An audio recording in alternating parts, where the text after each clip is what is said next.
بسم اللہ الرحمن الرحیم اعوذ باللہ من الشیطان الرجیم بسم اللہ الرحمن الرحیم۔ میرے پیارے دوستو، آج میں خواجہ غریب نواز رحمۃ اللہ علیہ کے سلسلے سے ایسا واقعہ آپ لوگوں کو بتانے جا رہا ہوں جو آپ لوگوں کے لیے بہت فائدہ مند ہوگا۔ آج میں شروع کرنے جا رہا ہوں خواجہ غریب نواز کا بارگاہ رسالت سے ہند کی سلطانی تک کا سفر۔ تو چلیے دوستو شروع کرتے ہیں۔ بسم اللہ الرحمن الرحیم۔ بارگاہ رسالت میں خواجہ معین الدین چشتی رحمۃ اللہ علیہ کے مرتبے کا اندازہ اس بات سے لگایا جا سکتا ہے کہ ایک مرتبہ سیدنا خواجہ معین الدین چشتی رحمۃ اللہ علیہ کو مدینہ شریف کی حاضری کا شرف ملا تو نہایت ادب و احترام کے ساتھ یوں سلام عرض کیا۔ اس پر روضہ اقدس سے جواب آیا۔ خواجہ غریب نواز نے سلام کیا، الصلاۃ والسلام علیک یا سید المرسلین و خاتم النبیین۔ اس پر روضہ اقدس سے آواز آئی، وعلیکم السلام یا قطب المشائخ۔ نز حضرت سیدنا خواجہ غریب نواز رحمۃ اللہ علیہ کو ہند کی سلطانی بھی بارگاہ رسالت سے ہی عطا ہوئی۔ سلسلہ عالیہ چشتیہ کے عظیم پیشوا خواجہ خواجگان سلطان الہند حضرت سیدنا خواجہ غریب نواز حسن سنجری رحمۃ اللہ علیہ کو مدینہ منورہ کی حاضری کے موقع پر سید المرسلین خاتم النبیین کی طرف سے یہ بشارت ملی، اے معین الدین، تو ہمارے دین کا معین یعنی دین کا مددگار ہے، تجھے ہندوستان کی ولایت عطا کی، اجمیر جا، تیرے وجود سے بے دینی دور ہوگی اور اسلام رونق پذیر ہوگا۔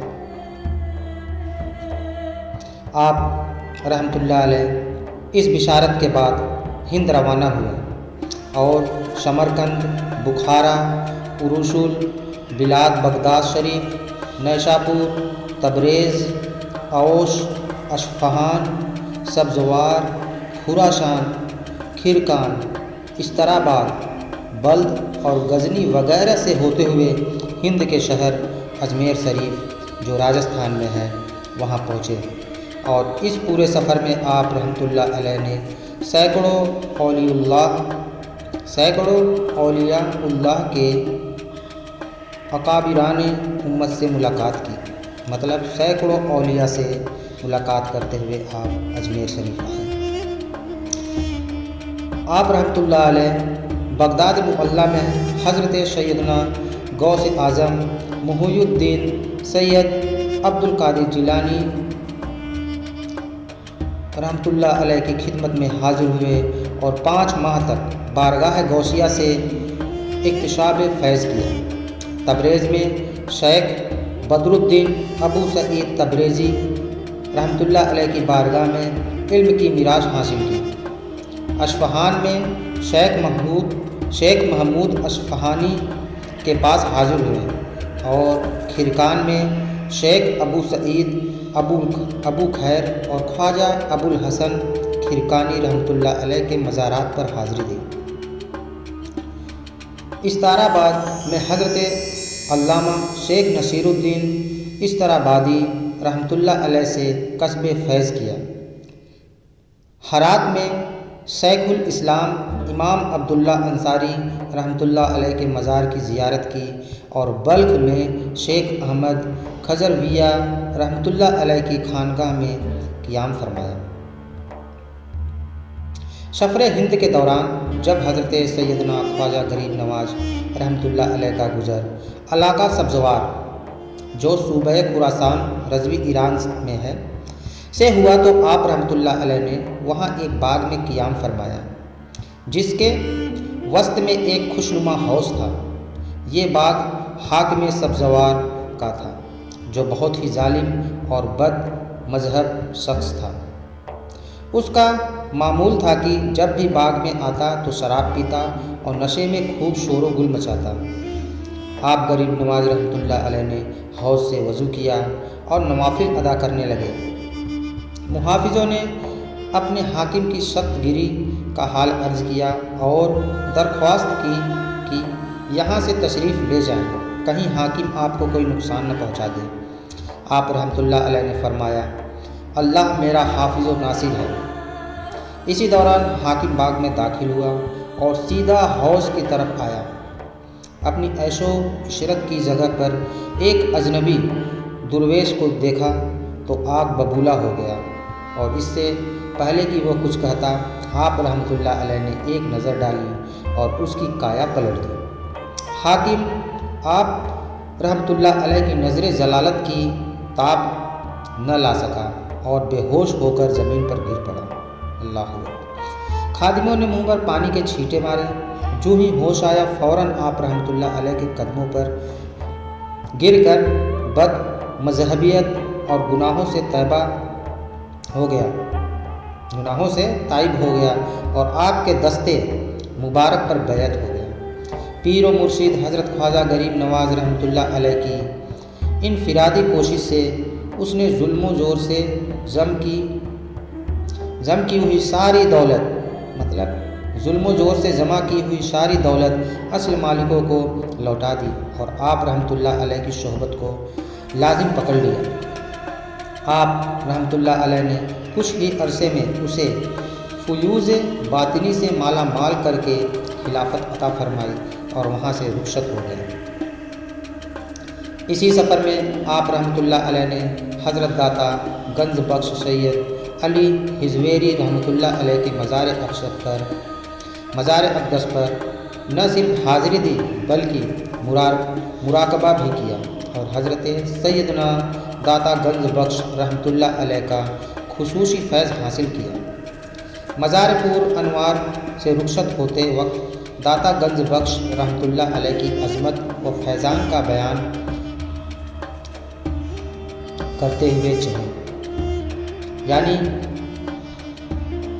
کرتے ہیں، گنج بخش داتا علی ہزویری رحمۃ اللہ علیہ کا فیض سارے عالم پر جاری ہے اور آپ نور خدا کے مظہر ہیں۔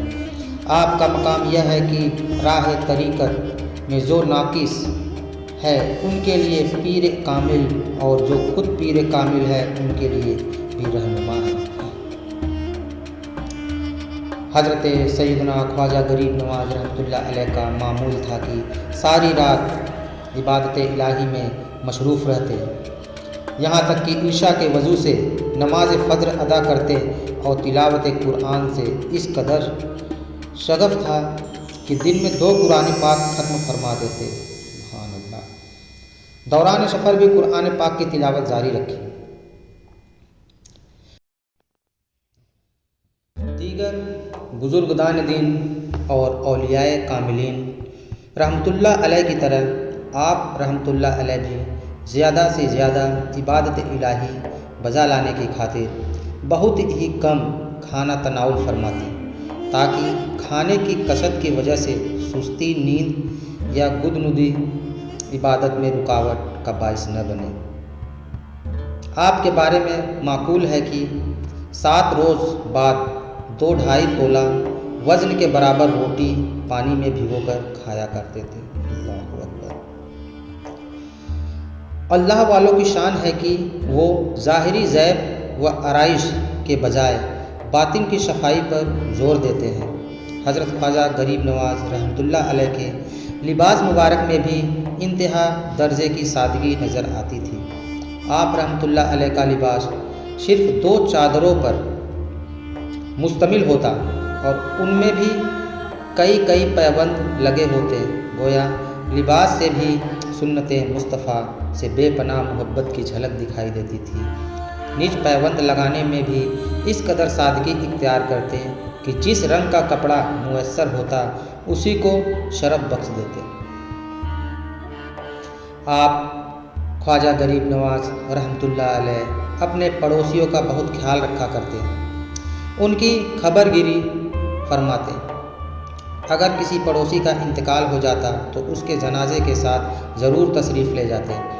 اس کی تدفین کے بعد جب لوگ واپس آ جاتے تو آپ تنہا اس کی قبر کے پاس تشریف فرما ہو کر اس کے حق میں مغفرت و نجات کی دعا فرماتے، نیز اس کے اہل خان کو صبر کی تلقین کرتے اور انہیں تسلی دیا کرتے۔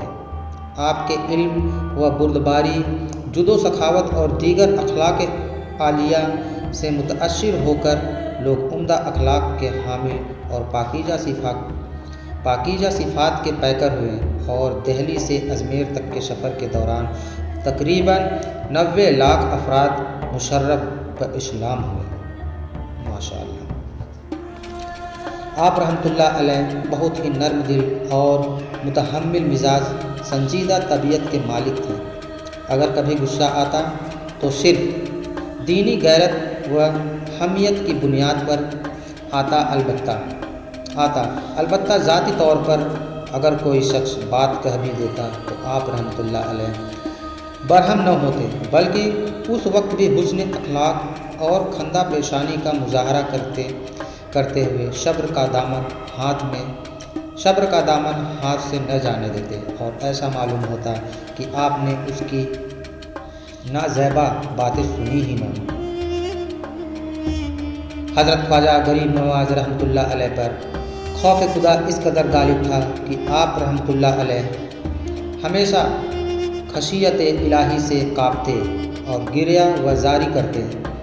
خلق خدا کو خوف خدا کی تلقین کرتے ہوئے ارشاد فرمایا کرتے، اے لوگو، اگر تم زیر خاک سوئے ہوئے لوگوں کا حال جان لو تو مارے خوف کے کھڑے کھڑے پگھل جاؤ۔ اللہ اکبر۔ حضرت خواجہ قطب الدین بختیار کاکی رحمۃ اللہ علیہ اپنے پیر و مرشد حضرت خواجہ غریب نواز رحمۃ اللہ علیہ کی صفات مومنانہ بیان کرتے ہوئے فرماتے ہیں کہ میں کئی برس تک خواجہ غریب نواز رحمۃ اللہ علیہ کی خدمت اقدس میں حاضر رہا، لیکن کبھی آپ رحمۃ اللہ علیہ کی زبان اقدس سے کسی کا راز فاش نہیں ہوتا۔ آپ رحمۃ اللہ علیہ کبھی کسی مسلمان کا بھید نہ کھولتے۔ دوستو، آج کے لیے بس اتنا ہی، انشاءاللہ اس کے آگے کا کل لے کر آؤں گا۔ تب تک کے لیے اپنا خیال رکھیں۔ اللہ حافظ۔